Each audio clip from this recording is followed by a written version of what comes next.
This morning, our guest speaker, a gentleman named Darcy Burk. He is the president and CEO of the Burk Digital Factory. We're going to get him to tell us a little bit more about what he's doing there right now. He also was an executive with Primerica. I'll say that properly. And I know Darcy from his days where he was like a senior leader SEO guy at Autotrader. And you would come in what, monthly, every 2 months? Well, at least no, we dialed up the frequency really quick as well for a while, but yeah, at least monthly. Yeah, because we needed a lot of help.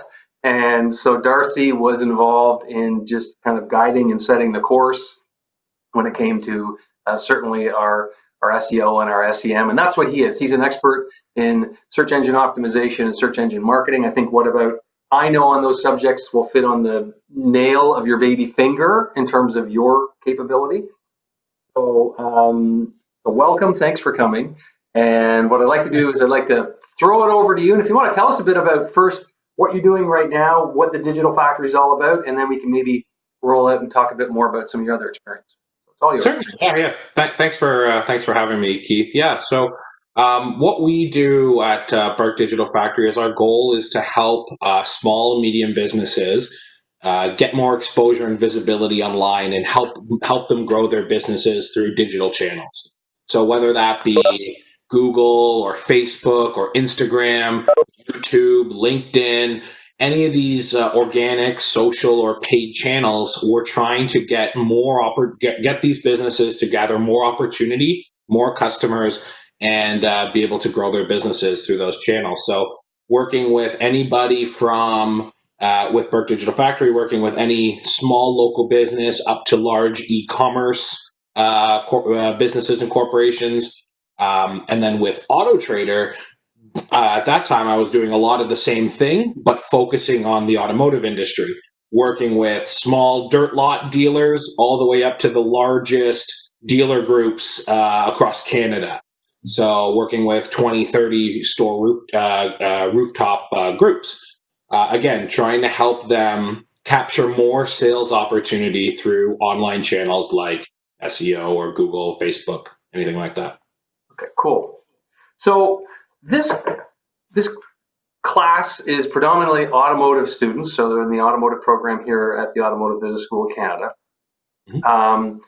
And this is kind of like their first foray into, search engine marketing, SEO, that sort of thing. Today we're talking all about SEO, so how Google works, how it goes out with the spiders and all that sort of stuff, and all the different criteria required on your website to make you show up in the rankings and all that kind of things. It's a pretty complicated process, isn't it? Very. And And so it changes every day. so there was something I was going to ask you about. So from their perspectives, I don't see any of these guys ever getting into it. Potentially they could, but at this point, the role here is not to become an expert in SEO or SEM, but really just get a really good understanding of how it works, and maybe more than anything, that if they're ever in a role where they're talking to someone like you, just have a basic understanding of what it's all about. So maybe talk about somebody, go back to the trader days, and maybe think about, you talked about your dirt lot stores, and then you had the dealer groups. What were the differences in those in terms of the level of sophistication and what people were doing? It's funny because it can certainly range, and not in the way you might think. It's funny that sometimes the smallest dealer group or the smallest dirt lot guys or single rooftop franchise owners know more than some of the big boardroom dealer group guys that I end up talking with. So it certainly, the knowledge gap is vast, and is it doesn't really align with the size of your dealership or the size of your group. It's really about the people that they have at those individual stores. So whenever I'm talking to a dealer or a general manager or a GSM general sales manager, the idea is that I think everyone basically understands that. I mean, you just look at your own behavior. When you're looking for a business and you're researching a business, where do we all start? We all go online. Yeah. It's just look to how your own research patterns are, And then you can extrapolate that those are very similar to the average consumer. Yeah. So if we all start online, then it must be very important that our business show up online when people are searching. Yeah. And there's a variety of different ways that you can show up. There's a variety of different places. But at the end of the day, the whole goal should be about increasing your general visibility online. So for the average dealership, the main goal usually is within local rankings, so local SEO. So if you've ever done a Google search, a typical Google search is going to show you your 10 blue links, your results of 10 different websites that you could potentially click on. But local listings are different. Local listings are maps. Keith, I don't know if you're going to bring up a visual here, or if you can do, and I can't do anything like that. Yeah. You can, if you wanted to. You could actually, you should be able to take control if you want, or I can assign. I can make you the presenter if you want. It might help. Sure. Yeah. So if you look for a business like, say, a restaurant, for example, you'll notice that typically above those traditional links in search, you get a map, and then you get usually about 3 businesses that show in that map. Yeah. You should on that map. You should have presenting creds now if you want. You can see my screen? Not yet, but do I? There's a share. There might be a share button on. Oh yeah, share. Yeah. Oh yes. Okay. Share the screen. Look at that. And you see my screen? Yeah. Wonderful. So this is an example. I just searched for like Honda dealer Toronto. These right here are ads. We can talk about those. This is what I was referring to. This local listing. And this is probably a lot of dealers are going to, a lot of dealers and a lot of business owners feel that their most important digital asset is their website, which used to be true. But actually, their most important digital asset is their Google My Business listing. It's this that shows up if you've ever looked for a dealership. Say we look for Honda downtown. This listing that shows up here, which has their website, their phone number, their reviews, this is a very important listing to manage and to build, because it's what actually powers how the dealership ranks in this very specific map result here, this ABC map.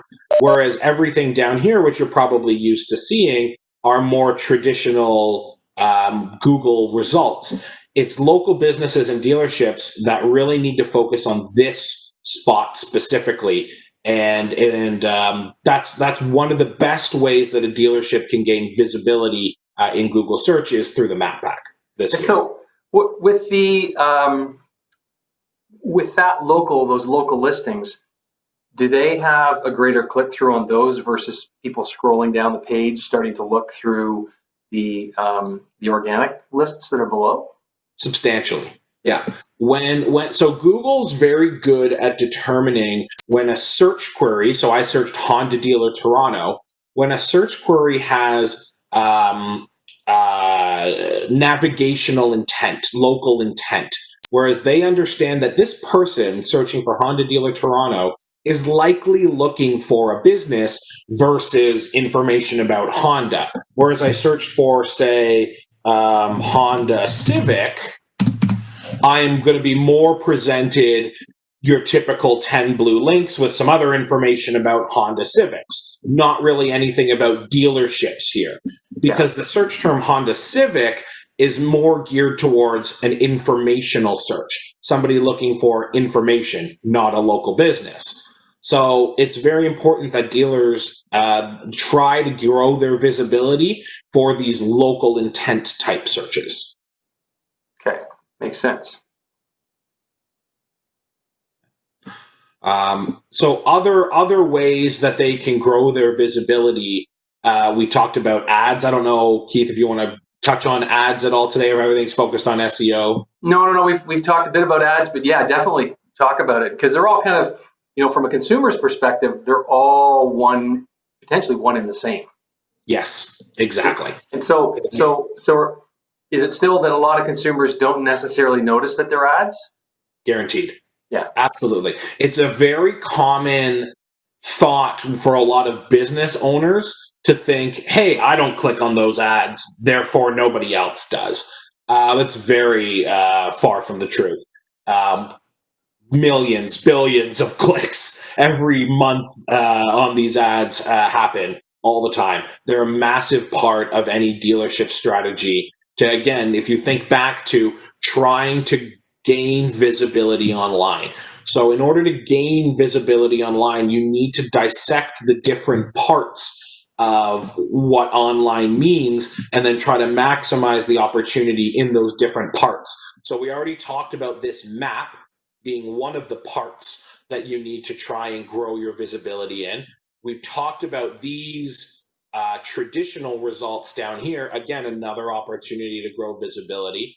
But obviously the most prominent one, the one that appears at the very top, are ads. It's another great way to grow your visibility. And what ads do is you explicitly tell Google, hey, when somebody searches for Honda Dealer Toronto, I want to show up for that and I will pay to do so. Yeah. Everything else, all the other results that we talked about, you can't pay to show up in this map. You can't pay to show up in these listings down here.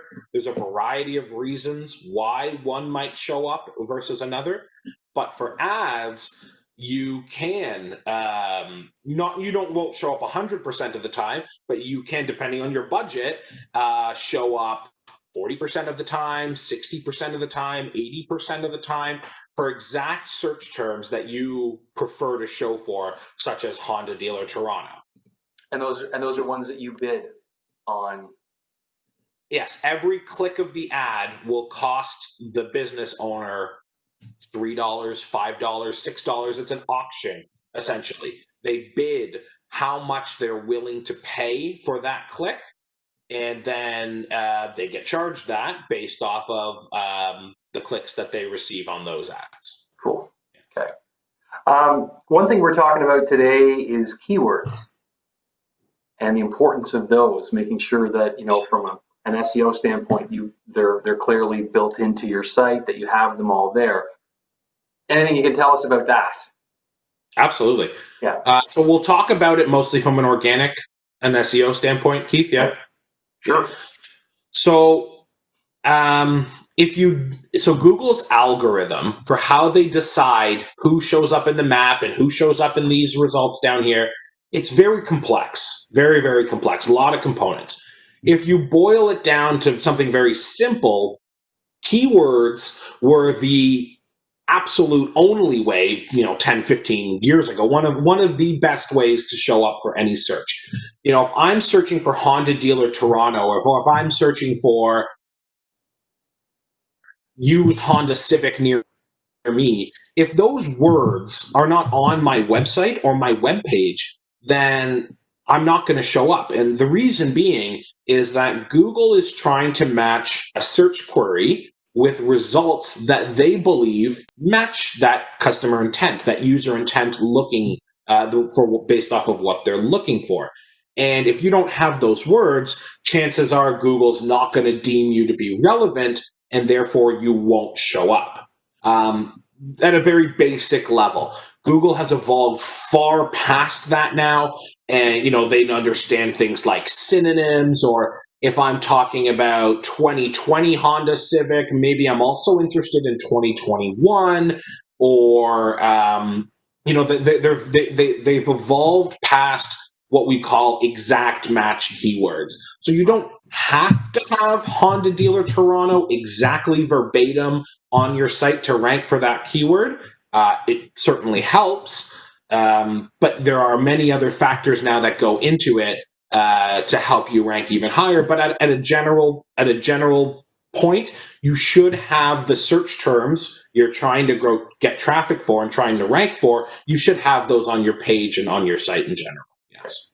I remember way back when some dealers would, at the bottom of a page, just kind of populate it with all sorts of terms, all the different towns and cities they wanted to be searchable in, and the makes and models. And is that relevant anymore, or is that the past? Past. So there are this is why I started by suggesting that Google has gotten very advanced. Historically, yeah, that worked, and that worked real well. All sorts of things worked real well. You used to be able to, so if a site had a white background, let's say, you used to be able to put all kinds of keywords in white text on a white background, so nobody could see it, but Google would see it. And you could rank for all of those keywords. That was 15 years ago, 15 years ago. You can't do that anymore. Google actually has penalties now that will actually kick your site out of Google for doing things like that. So no, those kinds of strategies are what we call keyword stuffing. And keyword stuffing, Google is very good at identifying. So shoving a whole bunch of cities and keywords down at the bottom of your page is not going to do anything for you. If anything, it's going to hurt you now. Yeah. So definitely don't recommend it. Pretty much, we're always, as business owners or as website owners or as SEOs, we're always looking for ways to get an upper hand, game the system, perhaps. But Google understands that.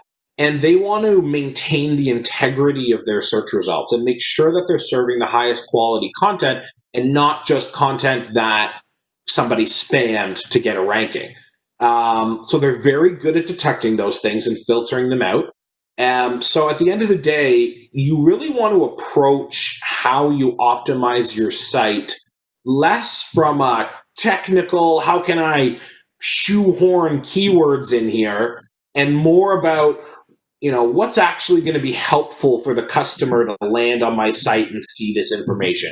Is 100 keywords and 50 cities spammed at the bottom going to help them? Probably not. If I write some great information that includes those keywords and that actually can help the user navigate my website or learn about my business, is that going to be beneficial? Probably. So do it that way instead. So I would surmise that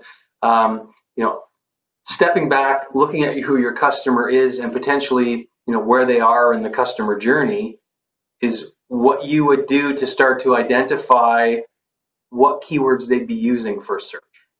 It's bang on, right? Yeah.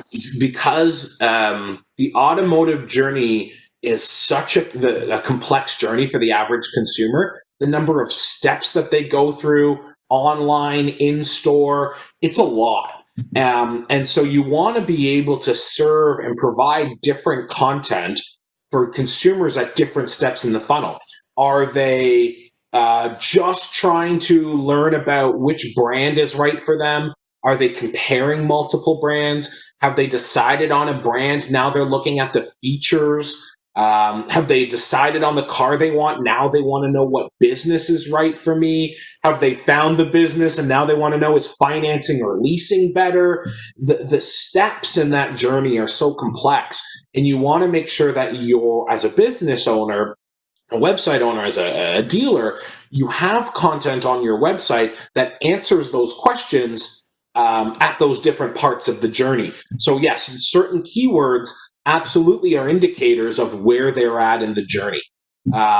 So yes, you want to be able to have a diverse amount of content optimized with those keywords for different spots in the consumer purchase journey. And how important is unique content? The most important, I would say. Okay, well, there we go.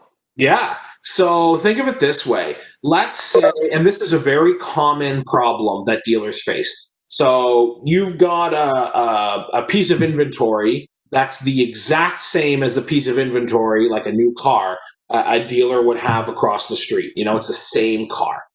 Why would Google choose your site over another person's site if you have the exact same information? You're not saying in any way that your you're not doing anything to try and suggest to Google, hey, my information is better. And you want to show mine because it's going to be good for your customer. And Google's customer is the person that's searching. So creating content that is unique, adding your own spin at the dealership, talking to customers that are, because a customer in Mississauga is very different from a customer in North York, who's very different from a customer in Brampton. You can talk to your consumer to help provide unique content that's going to be helpful for them. And if all of your competitors are just putting the exact same manufacturer, so the same information that Honda gives them, if they're just copying and pasting that onto their site and somebody else is actually putting something different and unique, better chance that other dealership that's putting something unique is going to rank higher because they're adding value. They're providing something that nobody else is. And Google loves that. That's at a very boiled down state.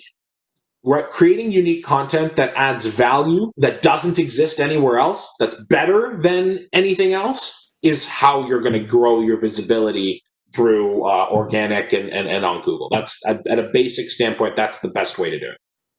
And would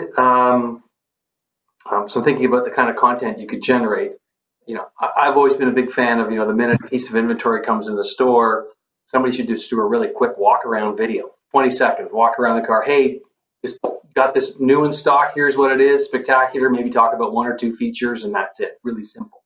Massive, huge value that has. Right. So is video? Does Google rank video versus text, that sort of thing? Yeah, sure. They can be interpreted and ranked differently. When I say content and unique content doesn't just mean text. That means video, that means images, that means text, that means anything that you can, a podcast, anything is content. So yeah, a walk around video of a car just like that, and doesn't have to be super high production value. A sales guy with an iPhone, honestly, is it. It helps the consumer understand that piece of inventory is real. It helps them understand that there's a human behind the online presence, and that there's actually somebody that I can talk to. It's very beneficial at getting that consumer to understand and look at that piece of content and to be able to engage with it. And from Google's perspective, yeah, they love seeing video content. And I mean, Google has been pushing dealers at least for the last 6 years to do more video content. Google holds a conference, an automotive conference every year called Google Think Auto. They actually have a lot of Think branded conferences. They have one Think Finance, and they have, I think, a Think Travel. Think Auto has been going on for 17 years, I think it is. Yeah, it's been for a while. Yeah. It's the longest running Think conference that they have. And they've been pushing dealers for a long time, at least 5 or 6 years. I remember we went to Massey Hall one year for the conference. That was 6 years ago or so. And they were pushing video as being something that's extremely important. And I think back to my experience on car shopping. So my specific need for buying a car was all around car seats. If you guys were here at the beginning of class when Keith and I were talking, I'm on to my third child now. And our most important, nothing else mattered. Other features didn't matter. How big, the engine size, the kilometers, none of that mattered. What mattered first was, can it hold 3 car seats? This was what was important. And I couldn't find that information on manufacturers' websites. I couldn't find it on dealer websites. Nobody had that information. Where I found it was a diverse community of people that shared that information on YouTube. Tons of people on YouTube showed, hey, look, here's the Honda Odyssey, which is what we bought, and here's how you can configure it with 3 car seats. Or here's the Kia Sedona, and here's how it works with 3 car seats. So video content really helps to, it just helps paint that picture and really show you how you can use that vehicle or that piece of equipment or whatever it may be. It really helps you put yourself in those shoes and visualize it a lot better. So video content is extremely important. publishing that on your website versus publishing it on YouTube. I would do both. Google tends, I mean, YouTube is a Google-owned product. There was actually just a study put out yesterday that how 94% of the time, if a video result shows up, it's a YouTube result. So Wow. I'm probably going to play those odds and put my video content on YouTube. It's very beneficial for a dealer to create video content. And again, doesn't have to be super high quality. So we're starting to get close to wrapping things up. But what I wanted to ask you about was kind of on that point. So we've talked about how, if we're talking about an automotive dealer in particular, or any business in general, how the sorry, my alarm's going to go off here, so I just want to cancel it before it makes noise. But obviously, your website's got to be structured in a way so that, from a content perspective, it's bang on for what Google's looking for. Talk about the relevance and the importance of the other stuff, like the social media channels. Like we talked about YouTube, but we've got Instagram, Facebook. How do those connect in there as well? So from an SEO standpoint, they don't directly connect. But if you go back to how we started this conversation around increasing your brand's visibility online, they absolutely play into that, right? So having a good Facebook page or having a lot of Instagram followers isn't going to help your website rank higher and isn't going to help Google pick your site over a competitor's directly. There's no like connection there. Google doesn't say, oh, you have 1,000 followers and they only have 500, so I'll put you up there. But it's all around that whole notion of increasing your visibility online. And if your consumers are on Facebook, which they are, and if they're on Instagram, which they are, you should have a presence there as well to increase your brand visibility, your brand awareness. If they, a lot of people, follow influencers in the automotive industry and watch virtual test drives and things like that from people on Instagram. If your brand isn't posting on Instagram or advertising on Instagram, you're missing the opportunity from having that exposure to those customers on those platforms. So I would relate it back, Keith, more to the overall visibility of your brand online versus does being on Instagram help me on Google? Okay, that's good to know. And so then if you take content and say, for example, you go across, you've got a video on your website and then you put it onto your Facebook page and then you run it on Instagram, that's not going to be a detriment to you in any way. It's not going to be a detriment. It's something I'd highly recommend you do. Again, not to increase your visibility in Google search or rank higher, but to, again, increase your visibility of your brand and that content through multiple platforms. Yeah, that's one of the best things if anybody is a fan of Gary Vee or Gary Vaynerchuk, that's what he does all the time. That's what he promotes, is that take a piece of content and split it into 10 pieces of content and put one piece on YouTube and put one piece on Facebook and one piece on your website and another on Instagram and then tweet the other piece. You can take one good piece of content and split it out like that into little micro pieces of content, spread it across the different platforms and maximize your brand exposure. That's actually that's a very good idea. Makes a lot of sense. That's what Gary Vee, if you're familiar with him, that's his main. And it's funny because he actually produced a very thorough guide, complete technical guide on how to do it all very easily, and it's really neat, and it's a great way to take a piece of content and just make it 10. And it's awesome. I'm going to find that. Excellent. One last question before I open it up. What's been the biggest change you've seen in SEO over the past 3-4 years? Ooh. Like just simple lots. Okay. Yeah, so I'll suggest that. So mobile and mobile first. So what that means is, so historically, Google has always ranked and looked at your website based off of how it looks on a desktop, a computer. They are slowly, and actually I think just the other day, finally announced the date where they're going to cut it off. And I believe it's March of 2021. Don't quote me on that. I think that's what they just said, but they've changed this date several times.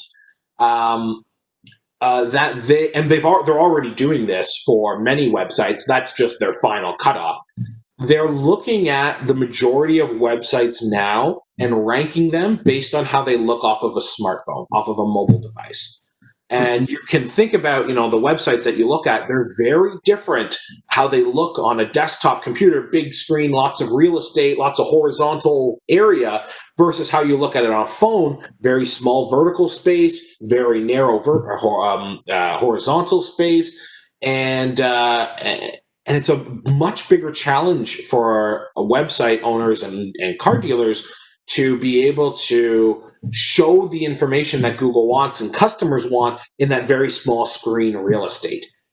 So that's a very big change that started 4 years ago, I think, maybe even longer, and has been rolling out over that period of time where Google's not looking at your desktop site anymore and only focusing on how your site looks on mobile. So too often do dealers and website owners make judgment calls and optimization strategies about their website based on the desktop version, which is backwards. You need to look at how your website looks on mobile and make decisions based off of that, not your desktop. Because, and the reason Google did this is the vast majority of people use Google search on their mobile device more than they do their desktop. The average dealer, their website traffic is 2-to-1 mobile to desktop. So it's very important that you consider your brand experience on mobile over desktop, because that's what Google's doing. Yeah, we've been looking. We've seen in some of the earlier classes, looked at some studies where it showed that a significant volume of people, much more mobile interaction, and getting to the point where they're willing to actually say the next time they look for a car, it's probably going to be the only platform they use. Yeah, absolutely. And it's very dependent. There's a lot of factors that weigh into why there's more traffic someplace versus another. So like in GTA, we maybe are like a 60-40 split, the average dealer, but out in Calgary because we have more office jobs here in GTA, but out in Calgary and Alberta, where they might be more, less office jobs out there, more jobs in the field, we see mobile at 70 and 80%. Like it's very, very different. And one very important thing to consider about that a lot of people don't think about when I say that, when I suggest that there's more traffic has moved from more on desktop to more on mobile, it's not that desktop went down. Desktop traffic did not go down. We're just far more connected now, and mobile has just shot up. We're still on these websites at the same volume we were before on desktop traffic. We're just way more on mobile now. It's new added traffic. Well, not a replacement. They become an attachment to our hand, right? That's right. I like to sometimes think about, how often I've got that thing with me, and that it becomes the go-to. Certainly, yeah, absolutely. Cool. So I'm going to open it up to the class. Has anybody got a question for Darcy? You can either fire up your mic or throw it through chat, whichever way you want to do it. But you got a question? Let it fly.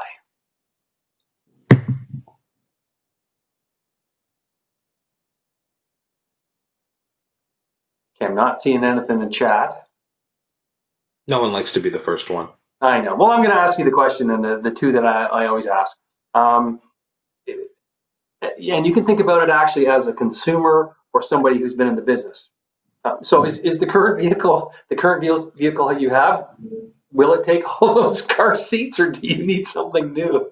Nope. We did. We had a Ford Escape, which fit the two that we had. And then now that we knew a third was coming along, we upgraded to the minivan, and the Honda Odyssey fits them just fine. Right on. I loved my Odyssey. I thought that was the best vehicle I've ever owned. We do too, and our 3-year-old loves telling people, "Have you seen our new van?" And he's like, "It has automatic doors," and he opens the doors. He's so excited to show it off to people. So the first one I have is, what's the biggest problem still with the automotive business? And you can think about it from your experience shopping for your vehicle or the time you spent in the industry, and it doesn't have to be related to digital. It's just in general, what do you think is still the biggest problem? Yeah, I think the problem that a lot of the industry faces is its slow adoption to changing consumer behavior. Consumers change our behavior for how we search for a car, buy a car, interact with a business changes very rapidly. And some industries are very quick to adopt those changes. The automotive industry is not one of them. Very slow to adopt those changes. For example, one of the changes that I actually found the industry was fairly good at adopting was 10 years ago. Every dealer, very few dealers had websites, or very, very poor ones. A lot of them did quickly pivot and get a website, and they were very focused on getting leads from that website, and trying to get as many form leads and phone calls as possible. That consumer behavior changed about 5 years ago, maybe even more, and dealers have not changed. So consumers now are far less likely to call the dealership or fill out a form when they're in the research phase. Perhaps they'll call the dealership when they're ready to come to the physical location, but during the research phase, they're not likely to contact the dealership. So dealers use a lot of really outdated strategies like not putting prices on inventory. Or that chat box that pops up right away the minute you get to the site. Can I help you? Please, right? Pop-ups are one of the most annoying things possible that you can do on a website. But yeah, the dealers do these strategies to try and get more leads when that's not what consumers want anymore. They want information. So if you're a dealer that's holding back the price of your cars with the thought that, hey, if I don't put the price, the customer's going to call me to find out the price, you're sadly mistaken. Yeah. That customer is going to say, well, I don't want to work with this business. I'm going to go find 5 other dealerships that do give me the price. Yeah. Right. So that consumer behavior shifted. We used to all submit leads way back then because the information was so scarce. Now the information is so vast and available, they don't need to call you to ask about the car. They know it comes in leather. They know it has nav. They know it has these things. And if you're not telling them that, they're going to go find somebody else that does. Yeah. And then again, that consumer behavior is shifted again with COVID.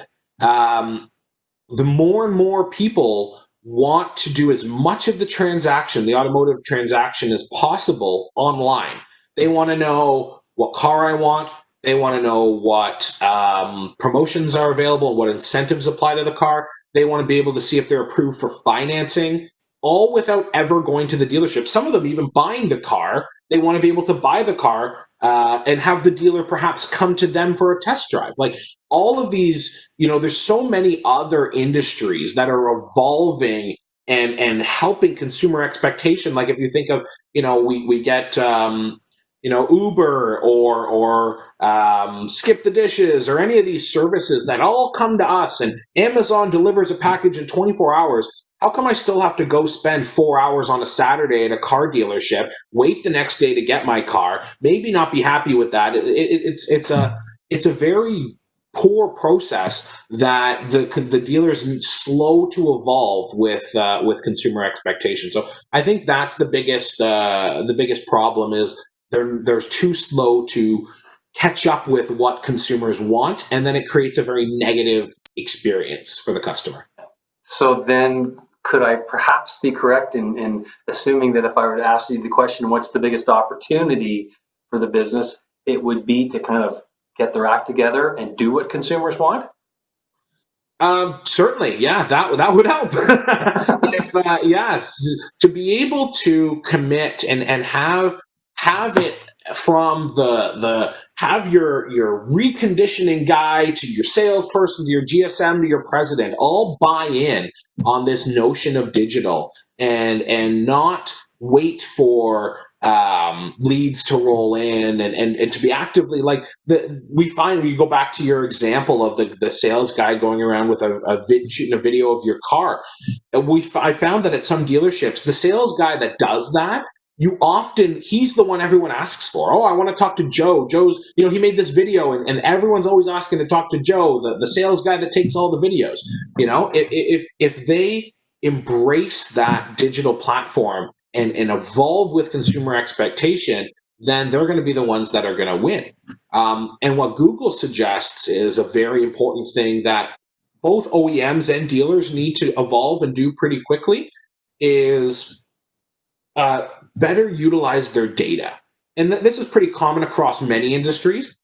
These dealerships and these manufacturers have so much data, customer data, where they're from, what car they bought, did they lease, their financial situation with respect to financing and leasing. They have all this data that they do nothing with.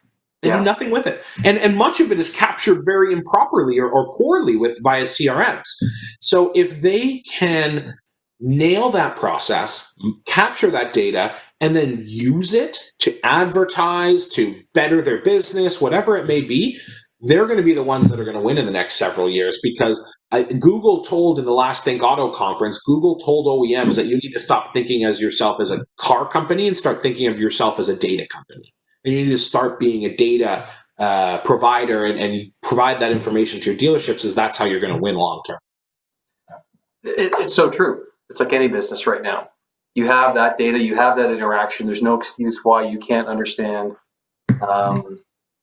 why you can't create programs that leverage all that data and get ahead of everyone else. If you're like in your example, they should know that in 3 years, your Honda Odyssey is going to get the living crap kicked out of it. And they should be on top of you, reminding you and priming you for that next one in 3 years. Yeah, you can even cookie certain customers or have their information in such a way where that in 3 years, if they started searching again for automotive sales related terms, that you could advertise them to specifically at that moment. So you don't necessarily need to know, is it 3 years, is it 2 years, is it 1 year, is it 5 years?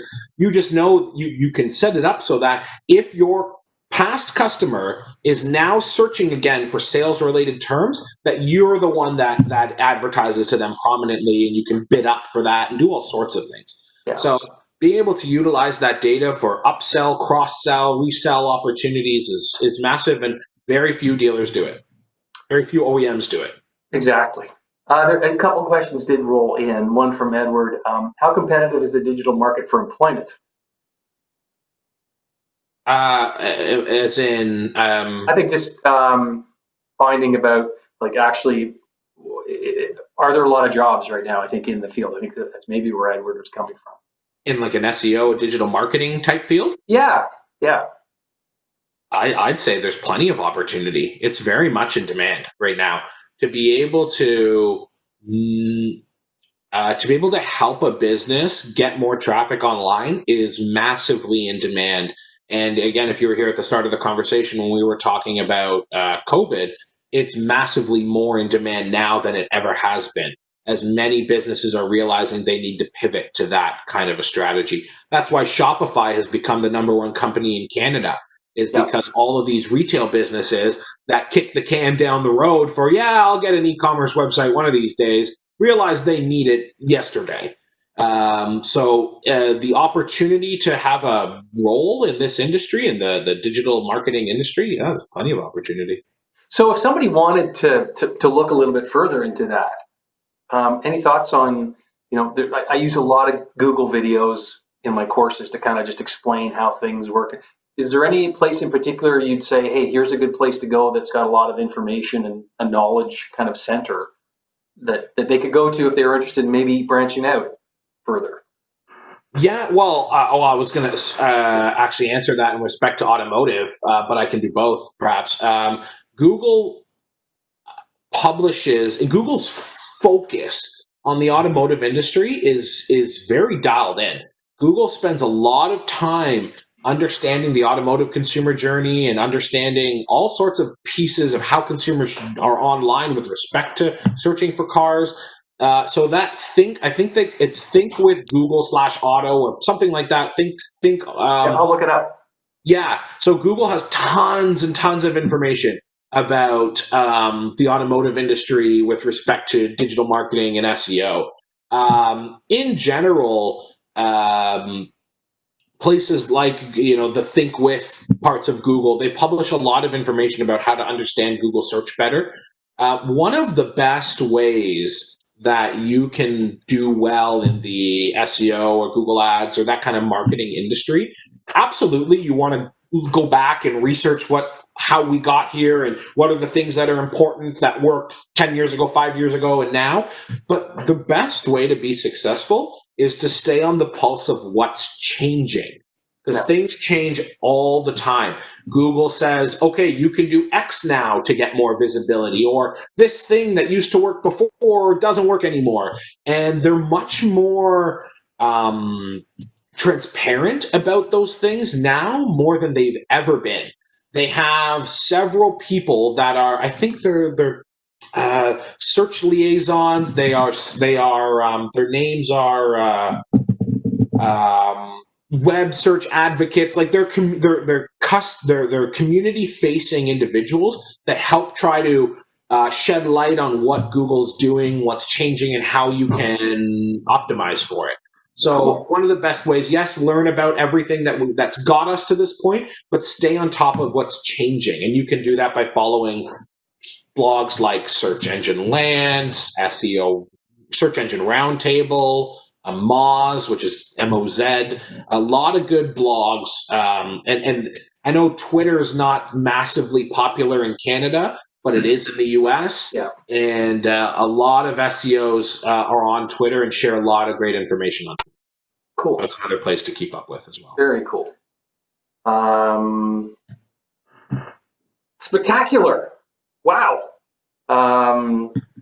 Anybody have any last questions? We did have one about, isn't the reason why people can't buy cars online is because of laws that prevent that, which, yes, there are. Yes. But the crafty dealers get around them. Sure. Yes, there's certainly a lot of, it's not even getting around it. Like think of it this way, right? So absolutely, yes, in Canada, you still require a wet signature in order to purchase a car. Yeah. Absolutely true. Imagine if the dealer, what's wrong with at-home test drives where the salesperson comes and then you can do the spot, you can sign the deal in your kitchen with a pen. Yeah, exactly. Yeah. So, hey, I'm very interested in this car. Okay, no problem. Are you home at this time? We'll be there with the car. We'll have a salesperson. We'll have the finance, someone that's a finance manager all there and can do the transaction at your home if you like the car, right? There's plenty of ways to get around dragging that person to the dealership for 4 hours on a Saturday. Especially you've got 2 kids, and that's the last thing you want. Chasing kids around the dealership, trying to do a deal. That's what they want because they're going to take advantage of you. Yeah. And why not just be transparent about all that stuff up front instead of getting them to sign the deal and then sticking them in the finance manager office for another hour and try to shoehorn a few other products? If you're more upfront about that ahead of time, perhaps they'll be more interested instead of when they have their defenses up, at the end. So there's plenty of ways that dealers can improve that sales process and be more transparent and do more things that would help with the changing customer experience. The more information you hide, the less opportunity you'll get. It's a very kind of a backwards way of thinking. I have this customer that they're an HVAC customer, so they do air conditioning and furnace repair and all that stuff. And I pitched them on an idea several years ago about creating a DIY type section on their website. So for how to do these common repairs on your own. And the client originally was like, oh, no, we can't do that. They won't call us anymore. We won't get business from it. And the exact opposite happened. Now that we gave them all the information, said, hey, here's how you do it yourself. We ranked very well, got a lot of traffic from those pages. And most people went, that's very complicated. How about you come do it? So it's the same thing. You give away your secret sauce and you'll get more opportunity. Great idea. That was a great idea because it's true. That's the first thing I do is if I have to fix something around the house or here at the cottage, it's just like go on to Google and 9 times out of 10, it's like, well, I'm not doing that. Yeah, screw that. I'm going to call this guy who seems like he knows what he's doing. Yeah, I can either set the place on fire or break more things. So no, not doing that. Right on. Well, listen, I just make sure anybody else has any last questions before we let Darcy go because he may have to run off and have another baby. But if I don't have anything, thank you, sir. That was really excellent. Really appreciate it. Really, really did. Thanks a lot for having me. And good luck with number 3. We'll keep you posted. I was going to say, I'll check in a couple of days and see what's happening, but right on. I really appreciate it. Good Excellent. stuff. Thanks, Darcy. Thanks. Take care. Yep, Okay, we'll see ya. Bye-bye.